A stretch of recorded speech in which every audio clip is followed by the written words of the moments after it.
బాసర సరస్వతి అమ్మవారి ఆలయం పునర్నిర్మాణానికి సన్నాహాలు ప్రారంభం కానున్నాయి. ప్రభుత్వం 354 కోట్ల రూపాయలు మంజూరు చేసిన నేపథ్యంలో బాలాలయం ఇతర పనులు ప్రారంభించేందుకు అధికారులు ప్రయత్నాలు మొదలుపెట్టారు. బాసర ఆలయ పునర్నిర్మాణంలో భాగంగా ప్రస్తుతం ఉన్న 150 రూపాయల అక్షరాభ్యాస మండపంలో బాలాలయం ఏర్పాటు చేసి జూలై 5న అమ్మవారిని ప్రతిష్ఠిస్తారు. జూలై 3, 4 తేదీల్లో శృంగేరి పీఠాధిపతి శిష్యులు బాసరకు వచ్చి ప్రత్యేక పూజలు చేయనున్నారు. అందులోనే 1000 రూపాయల ప్రత్యేక అక్షరాభ్యాసాలు చేయించేందుకు ఏర్పాట్లు చేస్తున్నారు. 150 రూపాయల అక్షరాభ్యాసాలను పాత ఈవో కార్యాలయంలో చేయిస్తారు.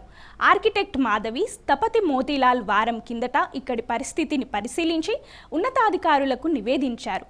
బాలాలయ ఏర్పాటుకు అనుమతి వచ్చినట్లు తెలిసింది. చిన్న గుడి లాంటి నిర్మాణంతో ఏర్పాటు చేసే బాలాలయంలో సరస్వతి అమ్మవారు, లక్ష్మీదేవి, మహంకాళి అమ్మవార్ల ప్రతిమలకు ప్రాణప్రతిష్ఠ చేసి ప్రత్యేక పూజల తర్వాత భక్తుల దర్శనానికి అనుమతిస్తారు. ప్రస్తుతం ఉన్న ఆలయంలో కూడా నిత్యం పూజలు కొనసాగించేలా ఏర్పాట్లు చేస్తున్నారు. ఆలయ పునర్నిర్మాణానికి సంబంధించి మాస్టర్ ప్లాన్ను ప్రభుత్వం ఆమోదించింది.